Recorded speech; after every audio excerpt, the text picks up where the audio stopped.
નમસ્કાર વિદ્યાર્થી મિત્રો, આજે આપણે થોડા જેડબલ નીટ માટેના એક્ઝામ્પલ જોઈશું. એમાં પહેલું એક્ઝામ્પલ છે આપણી પાસે એક્ઝામ્પલ 1. પ્રક્રિયા આપેલી છે આપણે 2O3 gas gives 3O2 gas. બરાબર. હવે આ પ્રક્રિયા બે તબક્કામાં થાય છે. પહેલા તબક્કામાં ઓઝોનમાંથી O2 O બને છે. જે તબક્કો કેવો છે? ઝડપી છે. બીજા તબક્કામાં 2O માંથી 2O પ્રક્રિયા કરે છે O2 સાથે અને શું બને છે? 2O2 બને છે. અને આ તબક્કો કેવો છે? ધીમો છે. બરાબર. તો અહીંયા આપણે પ્રક્રિયાનું વેગનું સમીકરણ આપણે લખવાનું છે. પ્રક્રિયાનું વેગનું સમીકરણ આપણે લખવાનું છે. તો વેગનું સમીકરણ શું આવશે એ આપણે અહીં લખવાનું છે. પહેલા તો આપણને ખબર હોવી જોઈએ કે ધીમો તબક્કો હંમેશા શું હશે? વેગના તબક્કો. તો ધીમા તબક્કાના આધારે હંમેશા આપણે વેગનું સમીકરણ લખવાનો પ્રયત્ન કરીશું.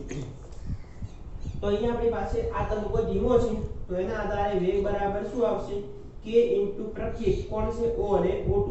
એટલે કે O ની ઉપર ઘાતાંક 2 અને O2. તો આ થશે આપણું વેગનું સમીકરણ. રિયલમાં આ આન્સર સાચો નથી, કેમ કે આપણી પાસે ઝડપી તબક્કો આપેલો છે. એના ઉપરથી પણ આપણે થોડું ધ્યાનમાં લેવું પડશે. તો જે ઝડપી તબક્કો આપેલો છે એના ઉપરથી આપણે સંતુલન અચળાંક k નું સમીકરણ લખીએ. ઝડપી તબક્કો જે આપેલો છે એના આધારે સંતુલન અચળાંક k નું સમીકરણ લખીશું. તો k બરાબર શું થશે? નિપજની સાંદ્રતા ભાગ્યા પ્રક્રિયાની સાંદ્રતા. એટલે કે O2 * O ભાગ્યા O3 થશે. O2 * O ભાગ્યા O3. એમાંથી શું કરીશું? આપણે O ને કરતા બનાવીએ. એમાંથી આપણે O ને કરતા બનાવીશું. તો માટે O બરાબર શું થશે? આ ગુણાકારની સાથે k * O3 ભાગ્યા O2. બરાબર. હવે આ કિંમત ક્યાં મૂકીશું? આ સમીકરણમાં O ની કિંમત આમાં મૂકી દઈએ. તો માટે વેગ બરાબર k * O નો સ્ક્વેર. O નો સ્ક્વેર મતલબ k O3 upon O2 નો સ્ક્વેર into O2. આવું થશે. સ્ક્વેર કરી દઈએ તો વેગ બરાબર શું થશે? k * k નો સ્ક્વેર અહીંયા O3 નો સ્ક્વેર ભાગ્યા O2 નો સ્ક્વેર into O2. તો એક O2 શું થઈ ગયા? ઉડી ગયા. આ બંને ઉડી ગયા. તો શું વધ્યું? વેગ બરાબર આ જગ્યાએ આપણે નવો અચળાંક મૂકી દઈએ k ડેશ. તો શું થયું? O3 નો સ્ક્વેર આ O2 વધ્યા. O2 ઉપર આવશે તો -1. અને જો પ્રક્રિયા ક્રમ આપણે ગણવો હોય તો પ્રક્રિયા ક્રમ શું થશે? 2 - 1 એટલે કે 1. તો આ જે પ્રક્રિયા જે છે એ પ્રથમ ક્રમની પ્રક્રિયા છે. બરોબર. એટલે કે ધીમા તબક્કાના આધારે આપણે વેગનું સમીકરણ લખવું હોય તો આવું વેગનું સમીકરણ આવશે, જે આપણો સાચો આન્સર છે. એ જ રીતે આપણે બીજું એક્ઝામ્પલ તરફ જઈએ.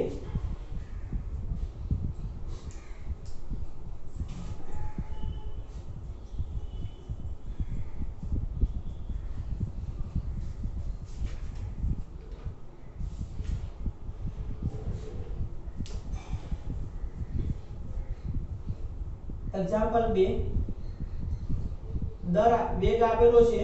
વેગ બરાબર k * a ની ઉપર પાવર a અને b ની ઉપર પાવર m. સ્મોલ m છે. a અને b વચ્ચે પ્રક્રિયા થતી હતી અને એ પ્રક્રિયાનો જે વેગ આપેલો છે એ તમને આપેલો છે. વેગ બરાબર k * a ની ઉપર પાવર n અને b ની ઉપર પાવર m. બરોબર. તો અહીંયા આપણે એવું કીધું છે, જો a ની સાંદ્રતા બમણી અને b ની સાંદ્રતા અડધી કરવામાં આવે તો મળતા નવા વેગ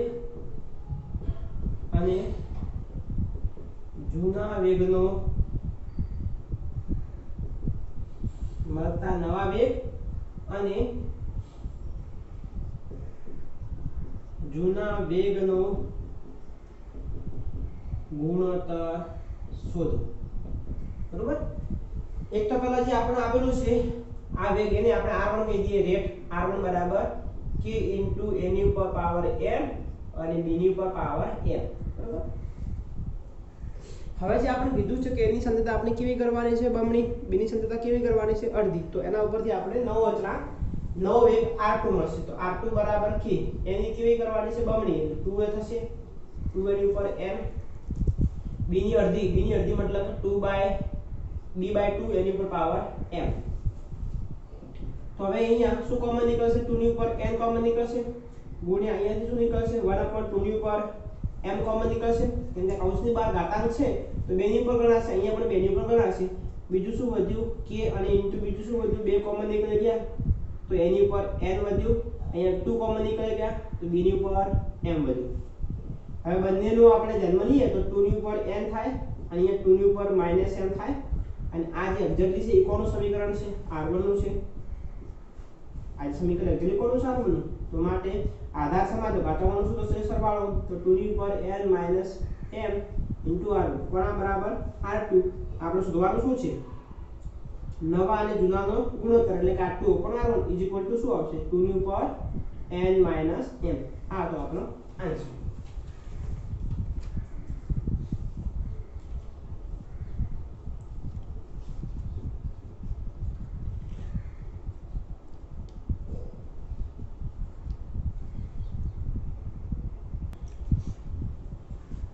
આના પછીનું એક્ઝામ્પલ છે આપણી પાસે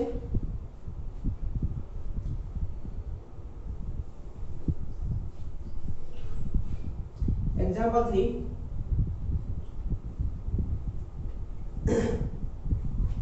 રકમ આપેલી છે બે જુદી જુદી પ્રક્રિયા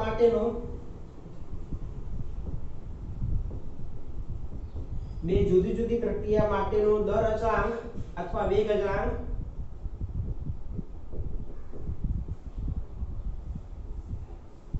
k1 અને k2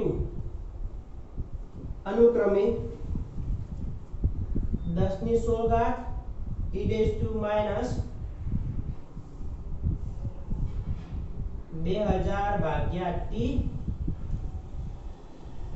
અને 10^15 e - 1000/t. मतलब કે આપણી પાસે બે અલગ અલગ પ્રક્રિયાઓ છે અને એની અંદર આપણે k1 k2 ના મૂલ્યો આપેલા છે અને આગળ શું કીધું છે કે જ્યારે k1 બરાબર k2 થાય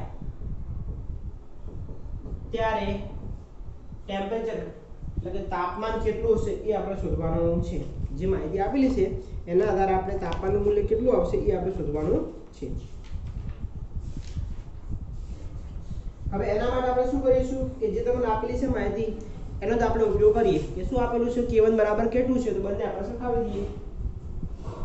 k1 બરાબર k2, k1 ની કિંમત આપણી પાસે છે 10^16 e - 2000/t બરાબર અહીંયા 10^15 e - 1000/t.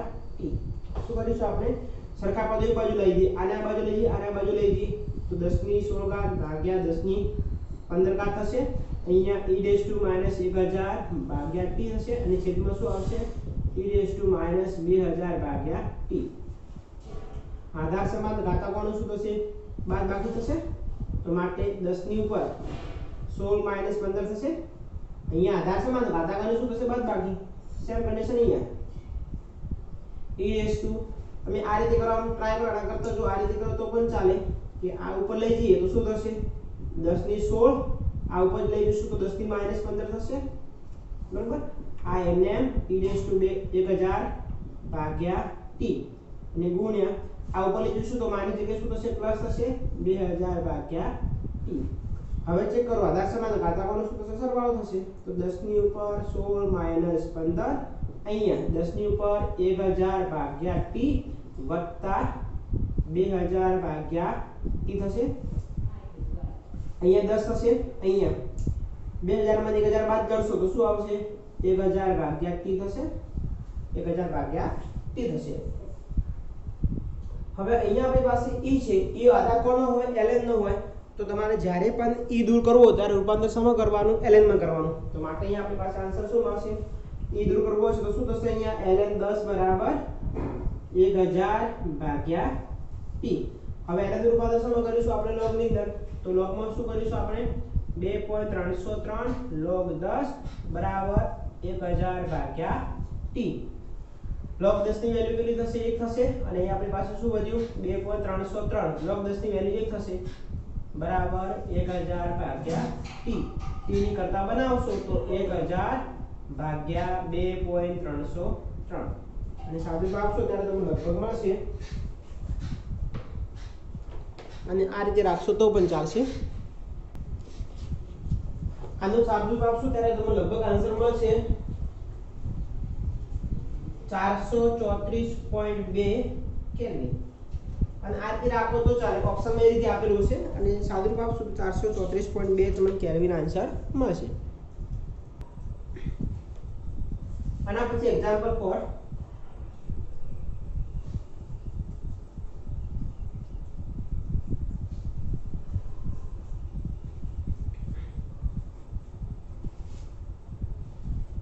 પ્રક્રિયા આપેલી છે 2N2O5 gives 4NO2 O2 બરોબર હવે આ પ્રક્રિયા ત્રણ તબક્કા માટે તમને વેગ આપેલો છે ત્રણ તબક્કાના આધારે એક તો આપણે આવો વેગ લખી શકાય કે -dN2O5 /dt = k N2O5 વેગનું સમીકરણ છે અને વેગ હંમેશા કોની સાપેક્ષમાં રજૂ કરી શકાય પ્રક્રિયાની સાપેક્ષમાં બરોબર બીજો આપણે આની સાપેક્ષમાં રજૂ કરી શકાય NO2 ની સાપેક્ષમાં તો આ નિપજ છે નિપજ માટે શું આવશે પ્લસ આવશે તો d NO2/dt આ બાજુ તો સેમ જ રહેશે k N2O5 એનો આપણે નવો અચળાંક આપી દઈએ k ડેશ O2 ની સાપેક્ષમાં રજૂ કરી શકાય dO2/dt = k double dash N2O5 બરોબર હવે આપણે એવું કીધું છે k અને k ડેશ અને k અને ડબલ ડેશ વચ્ચે સંબંધ શું છે પહેલા તો k અને k ડેશ વચ્ચે અને ત્યારબાદ k અને k ડબલ ડેશ વચ્ચે સંબંધ શું છે એ આપણે નક્કી કરવાનું છે તેના માટે શું કરીશું આપણે પહેલા સમીકરણ લખી દઈએ આના આધારે વેગ બરાબર શું છે આપણી પાસે મેઈન તો સમીકરણ આ છે ને પણ એના બરાબર આપણે લખી શકાય કે -1/2 dN2O5/dt લખી શકાય આના આધારે = આ પ્લસ આવ્યું તો 1/4 dN2O5/dt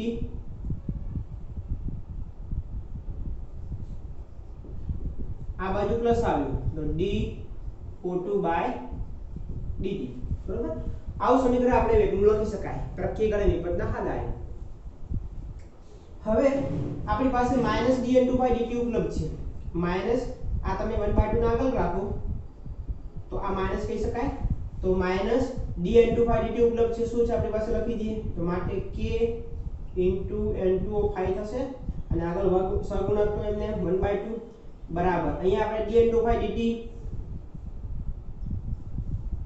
dNO2 અહીંયા આપણી પાસે આવશે NO2 કેમ બીજા આપણી પાસે પ્રતીક છે નિપજ છે NO2 તો એ NO2 આવશે તો dNO2/dt ઉપલબ્ધ છે કેટલા છે આ 1/4 એમને અને આની જગ્યાએ શું લખીશું આપણે k ડેશ N2O5 બરાબર dO2/dt એ પણ ઉપલબ્ધ છે k ડબલ ડેશ N2O5 હવે બધામાં શું સમાન છે N2O સમાન છે તો બધાને આપણે કાઢી દઈએ તો શું વધ્યું અહીંયા આ નીકળી ગયું આ નીકળી ગયું તો અહીંયા શું વધ્યું k/2 વધ્યું અહીંયા શું વધ્યું બરાબર k ડેશ / 4 વધ્યું એ બરાબર શું વધ્યું k ડબલ ડેશ પહેલો આપણે સંબંધ લાવવાનો છે k અને k ડેશ વચ્ચે તો આ બંને સરખાવી દઈએ આપણે તો શું થશે k/2 બરાબર k ડેશ ભાગ્યા 4 સમાન કરવા માટે શું કરીશું આપણે અહીંયા આપણે આને 4 વડે ગુણી દઈએ એટલે 4k થયા બરોબર અથવા શું કરીશું આપણે બધાને 4 વડે ગુણી દઈએ બંનેને 4 વડે ગુણીશું તો 4 ભાગ્યા 2 એટલે 2k થશે 2k બરાબર અહીંયા શું થશે k ડેશ એક સંબંધ આપણે આવો મળશે કે 2k બરાબર k ડેશ થશે 4 વડે આપણે ગુણીએ તો શું થશે 2k બરાબર k ડેશ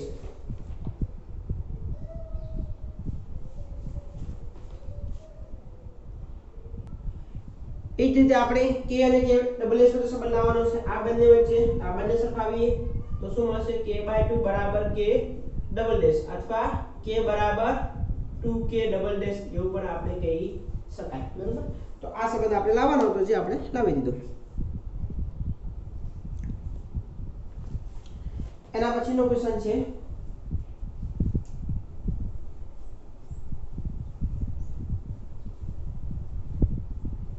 એક્ઝામ્પલ 5। એમાં એવું કીધું છે જો પ્રથમ ક્રમની પ્રક્રિયા 60 મિનિટમાં 60% પૂર્ણ થાય। જો પ્રથમ ક્રમની પ્રક્રિયા 60 મિનિટમાં 60% પૂર્ણ થાય તો તે પ્રક્રિયાને 50% પૂર્ણ થવા માટે કેટલો સમય લાગશે? 50% પૂર્ણ થવા માટે કેટલો સમય લાગશે? આપણે એવું કીધું છે કે 60% જ્યારે પ્રક્રિયા પૂર્ણ થાય છે તો એ સંજોગોમાં એને સમય કેટલો લાગે છે તો 60 મિનિટ લાગે છે અને એ પ્રક્રિયાને જો આપણે 50% પૂર્ણ કરવી હોય તો એના માટે કેટલો સમય લાગશે? આ 50% એટલે શું કહેવાય? ટી વરાપ કહેવાય। તો આપણે મતલબ શોધવાનું શું છે? ટી વરાપ। તો ટી વરાપનો આપણી પાસે સૂત્ર શું છે? ટી વરાપ બરાબર 0.693/k। 50% કીધું છે એનો મતલબ શું? તો કે ટી વરાપ શોધવો છે તો એના માટે આપણી પાસે કેની જરૂર પડશે? k માટે તમને આ સમય આપેલો છે કે ટી બરાબર આપણી પાસે 60 મિનિટ છે બરોબર। જો તમે ધારો કે r1 ની કિંમત 100 મોલર લો તો r2 ની કેટલી મળે? 60% પૂર્ણ થઈ વધી ગયેલી 40 તો 40 મોલર મળશે। એના પરથી આપણે k ની કિંમત મળશે તો k બરાબર 2.303 ભાગ્યા t log r1 ભાગ્યા r2 એટલે કે 2.303 ભાગ્યા સમય કેટલો કીધો છે? 60 મિનિટ log r1 100 ભાગ્યા 40 એટલે કે 2.303 ભાગ્યા 60 100 ભાગ્યા 40 તમે કરશો તો કેટલા મળશે? log 2.5 બરાબર। અને આનો તમે સાદુરૂપ આપશો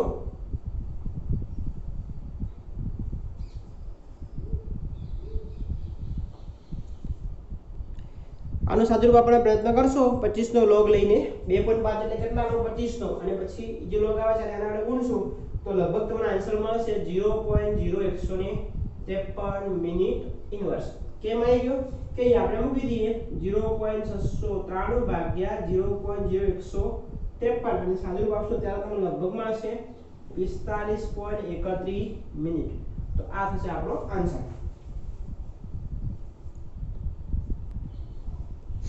એના પછીનો પ્રશ્ન છે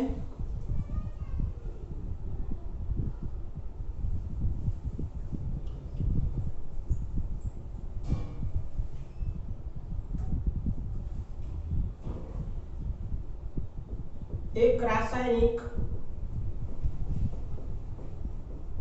પ્રક્રિયાનો વેગ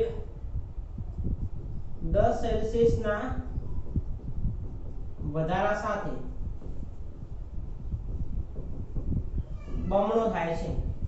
એક રાસાયણિક પ્રક્રિયાનો વેગ અથવા વેગ અચળાંક 10 સેલ્સિયસના વધારા સાથે શું થાય છે?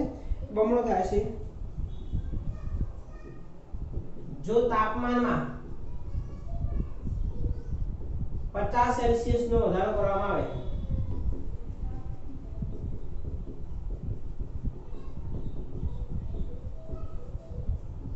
તો વેગ કેટલા ગણો થશે? વેગ કેટલા ગણો થશે? હવે આવું એક સમીકરણ આપણી પાસે લખાયું હતું કે વેગ બરાબર લાસ્ટ ટાઈમ આપણે એક આવું સમીકરણ લખ્યું હતું કે વેગ બરાબર 2 ની ઉપર t2 t1 ભાગ્યા 10 હતું અથવા 2 ની ઉપર ડેલ્ટા t ભાગ્યા 10 બરોબર। આવું સમીકરણ આપણે નેક્સ્ટ ટાઈમ લખેલું છે। હવે અહીંયા આપણે એવું જોવાનું છે કે વેગમાં કેટલો વધારો કર્યો છે આપણે 50 સેલ્સિયસ નો मतलब કે આપણી પાસે ડિફરન્સ જે આવશે ડિફરન્સ કેટલો છે 50000 લાગશે। ઘણા લોકો શું કરશે આને t1 લેશે અને આને t2 લેશે એટલે કે t2 t1 કરો તો આન્સર તમને શું મળે 40 મળે। એટલે કે તમે ધારો કે આ રીતે શોધવાનો પ્રયત્ન કરો વેગ બરાબર 50 માઇનસ 10 ભાગ્યા 10 એટલે કે 40 ભાગ્યા 10 એટલે કે 2 ની ઉપર 4 ઘાત 2 ની ઉપર 4 એટલે કે કેટલા મળશે તમને લગભગ મળશે 16 ગણો થાય પણ રિયલમાં આન્સર ખોટો છે કેમ કે રકમ પૂરી સમજો તમે તાપમાનમાં 50 સેલ્સિયસ નો વધારો કર્યો છે જે હતો એમાં કેટલા ઉમેર્યા 50 બરોબર જે હતો એમાં કેટલા ઉમેરીશું 50 ઉમેરીશું તો એનો અર્થ શું થયો કે આપણી પાસે જે ડિફરન્સ જે છે ડેલ્ટા ટી નું મૂલ્ય આપણી પાસે કેટલું છે 50 છે ધ્યાન રાખજો 50 ભાગ્યા 10 એટલે કે 2 ની ઉપર 5 ઘાત મતલબ 32 ગણો વેગ થાય કેટલા ગણો થશે 32 ગણો જો તમે 50 ને t2 લેશો અને 10 ને t1 લેશો તો એ આન્સર ખોટો પડશે પણ એ આપણે પૂરું સમજવાનું કે વેગમાં આપણે 50 સેલ્સિયસ નો વધારો કરીએ છીએ જે પણ તાપમાન હશે એમાં આપણે 50 વધારવાના છે તો 50 વધારીએ તો ડિફરન્સ કેટલો આવશે 50 આવશે એટલે કે ડેલ્ટા ટી નું મૂલ્ય આપણે કેટલું મળશે 50 મળશે તો એના ઉપરથી આપણે 2 ની 5 ઘાત થાય 2 ની 5 ઘાત કેટલી થશે તો 32 થશે એના પછીનો પ્રશ્ન છે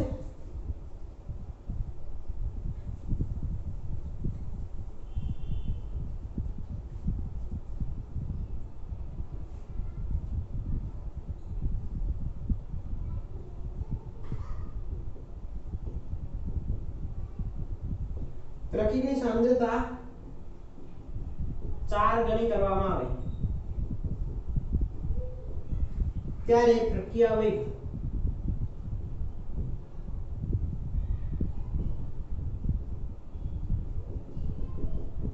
8 ગણો થાય છે તો પ્રક્રિયા ક્રમ જણાવો એક આપણી પાસે પ્રક્રિયા છે કે જેમાં તમે પ્રક્રિયાની સાંદ્રતા કેટલા ગણી કરો છો 4 ગણી કરો ત્યારે પ્રક્રિયાનો જે વેગ જે છે એ 8 ગણો થઈ જાય છે તો મતલબ કે એ પ્રક્રિયાનો પ્રક્રિયાક્રમ શું છે એ આપણે શોધવા છે એના માટે આપણી પાસે સિમ્પલી આવું સમીકરણ લઈ લઈએ કે r બરાબર r મતલબ કે રેડ મતલબ કે વેગ k * a ની ઉપર પાવર x કેમ કે આપણે પ્રક્રિયાક્રમ ખબર છે ને આને આપણે r1 કહી દઈએ બરોબર હવે આપણે નવો વેગ મળશે r2 મળશે r2 શું મળશે અથવા તો ડાયરેક્ટલી આમ જ પણ લખી શકો કે હવે આપણે r1 r2 લખવાની જરૂર છે નહીં અથવા ચલો લખી દઈએ આપણે r1 r2 બરાબર શું કીધું કેટલા ગણી કરવાની 4 ગણી k * 4 ની 4 a એની ઉપર x હશે હવે તમે જ્યારે 4 ગણી કરો છો ત્યારે જે નવો વેગ મળે એ કેટલા ગણો થઈ જશે 8 ગણો એટલે કે આની જગ્યાએ તમે શું મૂકશો 8 r1 મૂકશો જે વેગ હતો એની સાપેક્ષમાં નવા વેગનું મૂલ્ય કેટલું થશે 8 ગણું તો 8 r1 થશે 4 ને કોમન કાઢો 4 ની ઉપર x ઘાતાંક k * a ની ઉપર પણ શું થશે x હશે એટલે કે 8 r1 બરાબર 4 ની ઉપર x ના કિંમત કોની છે r1 ની તો r1 કેન્સલ થઈ ગયા તો શું વધ્યું 8 4 ની ઉપર x થઈ ગયું હવે આનું રૂપાંતર આપણે શું કરવું છે મતલબ કે પહેલા આપણે x ની કિંમત શોધવી છે હવે x શોધવા માટે શું કરીશું આપણે સાદુરૂપ આપી દઈએ હવે જો ધારો કે અહીંયા આવું પોસિબલ હોત કે તમે ધારો કે 4 ની ઉપર 1.5 ઘાતાંક મૂકો 4 ની ઉપર તમે જ્યારે 1.5 ઘાતાંક મૂકશો ત્યારે તમને લગભગ એનું મૂલ્ય થશે 8 જેવું થશે કેટલા 1.5 ઘાતાંક મૂકે ત્યારે તો એના કરતા આપણે શું વિચારી લઈએ હવે અહીંયા આપણે 8 જે છે એનું આપણે log માં રૂપાંતર કરી દઈએ તો log 8 થશે અહીંયા log 4 ની ઉપર x હશે log 8 એનો આપણે હવે સાદુરૂપ આપી શકાય log 2 * 4 થઈ શકાય અહીંયા x આગળ આવી જશે તો log 4 થશે હવે log 4 જે છે અહીંયા આપણે સાદુરૂપ આપી દઈએ log 2 + log 4 બરાબર x * log 4 log 2 ની કિંમત તો ખબર છે આપણી પાસે 0.3010 log 4 ની કિંમત 0.6020 બરાબર આ બાજુ શું છે x * log 4 ની કિંમત 0.6020 તો એ સાદુરૂપ આપશો તો લગભગ થશે 0.9030 બરાબર x * 0.6020 એટલે કે x બરાબર 0.9030 ભાગ્યા 0.6020 એટલે કે એપ્રોક્સિમેટ તમે કરશો તો અહીંયા લગભગ તમારે મળશે 3 અહીંયા ભાગ્યા મળશે 2 3 તરી 9 થશે અને 2 તરી 6 થશે એટલે 3 ભાગ્યા 2 અને 3 ભાગ્યા 2 એટલે કે આન્સર તમને શું મળશે 1.5 તો અહીંયા આપણે જે પ્રક્રિયાનો ક્રમ હશે એ પ્રક્રિયાનો ક્રમ શું હશે તો 1.5 પ્રક્રિયાનો ક્રમ હશે